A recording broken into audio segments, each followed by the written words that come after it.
Hi, I'm Wendy, and I'm with New Deal Creative Arts Stories at 7. We are reading The Secret Garden by Frances Hodgson Burnett.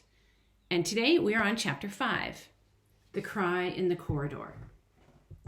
At first, each day which passed by for Mary Lennox was exactly like the others.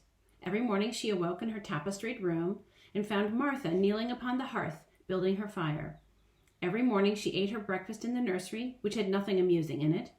And after each breakfast, she gazed out of the window across to the huge moor, which seemed to spread out on all sides and climb up to the sky.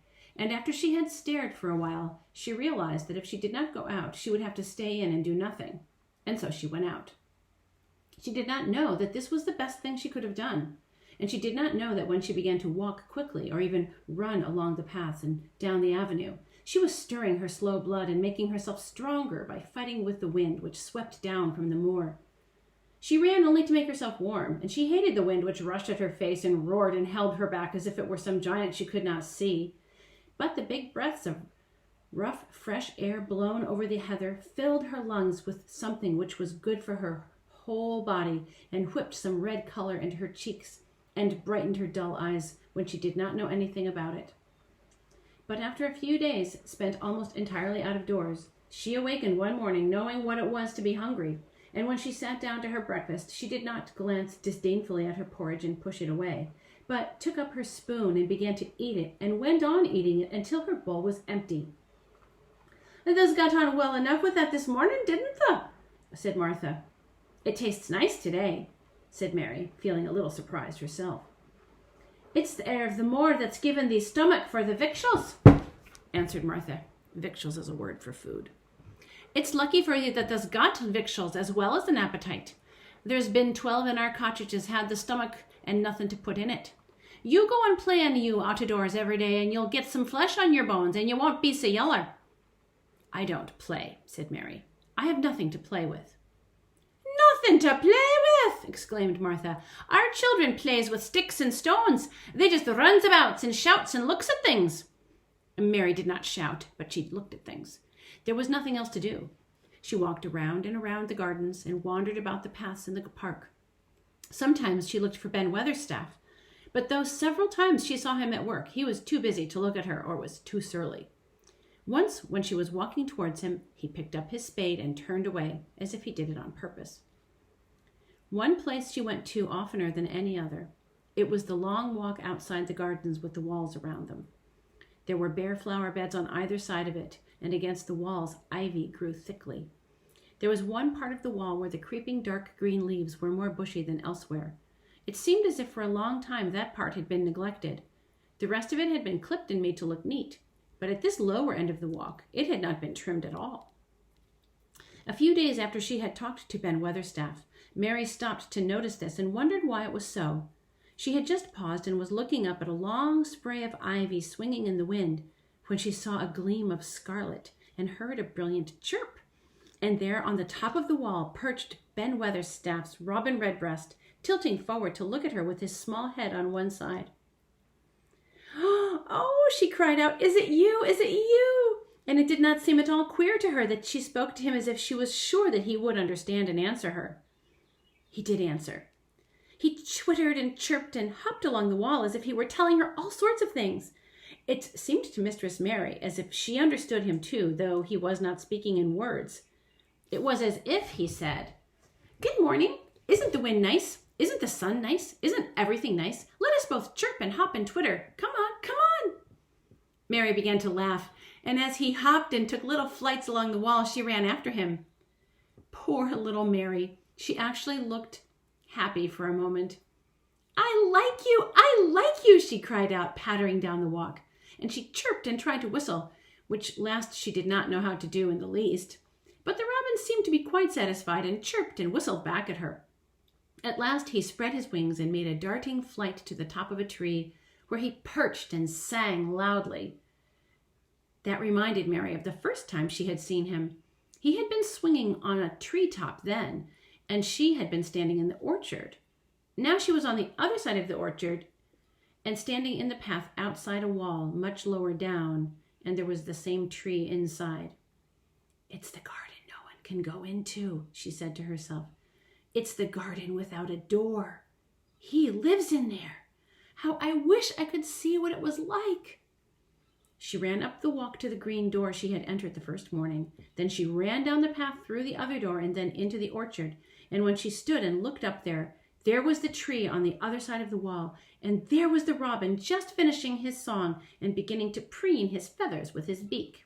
And here's Mary talking to the robin. There you can see her looking up, and there's the robin. "It's the garden," she said. "I'm sure it is." She walked around and looked closely at that side of the orchard wall, but she only found what she had found before, that there was no door in it. Then she ran through the kitchen gardens again and out into the walk and outside the long ivy-covered wall, and she walked to the end of it and looked at it, but there was no door. And then she walked to the other end looking again, but there was no door. "It's very strange," she said. "Ben Weatherstaff said there was no door, and there is no door, but there must have been one 10 years ago because Mr. Craven buried the key." This gave her so much to think of that she began to be quite interested and feel that she was not sorry that she had come to Misselthwaite Manor. In India, she had always felt hot and bored and didn't care much about anything. The fact was that the fresh wind from the moor had begun to blow the cobwebs out of her young brain and wake her up a little. She stayed out of doors nearly all day, and when she sat down to her supper at night, she felt hungry and drowsy and comfortable. She did not feel cross when Martha chattered away. She felt as if she rather liked to hear her, and at last she thought she would ask her a question. She said it after she had finished her supper and had sat down on the hearthrug before the fire. "Why did Mr. Craven hate the garden?" she said. She had made Martha stay with her, and Martha had not objected at all.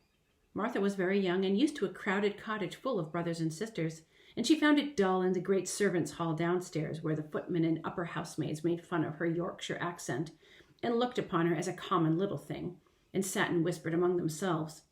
Martha liked to talk, and the strange child who had lived in India and had been waited upon by servants was interesting enough to make her want to be with Mary. She sat down on the hearth herself without waiting to be asked. "Art thou thinking about that garden yet?" she said. "I knew the wood. That was just the way with me when I first heard about it." "Why did he hate it?" Mary persisted. Martha tucked her feet under her and made herself quite comfortable. "Listen to the wind wuthering about the house," she said. "You could bear stand up on the moor if thou was out on it tonight." Mary did not know what wuthering meant until she listened, and then she understood. It must mean that hollow, shuddering sort of roar which rushed round and round the house as if the giant no one could see were buffeting it and beating at the walls and windows, trying to break in. But once she knew the giant wind could not get in, and somehow it made one feel very safe and warm inside a room with a red coal fire. "But why did he hate it so?" she said after she had listened. She intended to know if Martha did. Then Martha gave up her store of knowledge. "Mind," she said, "Mrs. Medlock said it's not to be talked about. There's lots of things in this place that's not to be talked over. That's Mr. Craven's orders. His troubles are none servant's business, he says. But for the garden, he wouldn't be like he is. 'Twas Mrs. Craven's garden that she had made when first they were married, and she just loved it, and they used to tend the flowers themselves, and none of the gardeners ever let to go in. Him and her used to go in and shut the door and stay there hours and hours and reading and talking. And she was just a bit of a girl, and there was an old tree with a branch bent like a seat on it, and she made roses grow over it, and she used to sit there. But one day when she was sitting there, the branch broke, and she fell on the ground and was hurt so bad the next day she died. The doctors thought he'd go out of his mind and die too. That's why he hates it. No one's ever gone in since, and he won't let anyone talk about it." Mary did not ask any more questions. She looked at the fire and listened to the wind wuthering. It seemed to be wuthering louder than ever. At that very moment, a good thing was happening to her. 4 good things had happened to her, in fact, since she came to Misselthwaite Manor. She had felt as if she had understood a robin, and he had understood her. She had run in the wind until her blood had grown warm. She had been healthily hungry for the first time in her life, and she had found out what it was to be sorry for someone else. She was getting on. But as she was listening to the wind, she began to listen to something else. She did not know what it was, because at first she could scarcely distinguish it from the wind itself. It was a curious sound. It seemed almost as if a child were crying somewhere. Sometimes the wind sounded rather like a child crying, but presently Mistress Mary felt quite sure that this sound was inside the house, not outside it. It was far away, but it was inside. She turned around and looked at Martha. "Do you hear anyone crying?" she said. Martha suddenly looked confused. "No," she answered. "It's the wind. Sometimes it sounds as if someone was lost on the moor in Wayland. It's got all sorts of sounds." "But listen," said Mary. "It's in the house, down one of those long corridors." And at that very moment, a door must have been opened somewhere downstairs, for a great rushing draught blew along the passage, and the door of the room they sat in was blown open with a crash, and as they both jumped to their feet, the light was blown out, and the crying sound was swept down the far corridor, so that it was to be heard more plainly than ever. "There," said Mary, "I told you so. It is someone crying, and it isn't a grown-up person." Martha ran and shut the door and turned the key, but before she did it, they both heard the sound of a door in some far passage shutting with a bang. And then everything was quiet, for even the wind stopped wuthering for a few moments. "It was the wind," said Martha stubbornly, "and if it wasn't, it was little Betty Butterworth, the scullery maid. She's had the toothache all day." But something troubled and awkward in Martha's manner made Mistress Mary stare very hard. She did not think that Martha was telling the truth. And that's the end of chapter 5.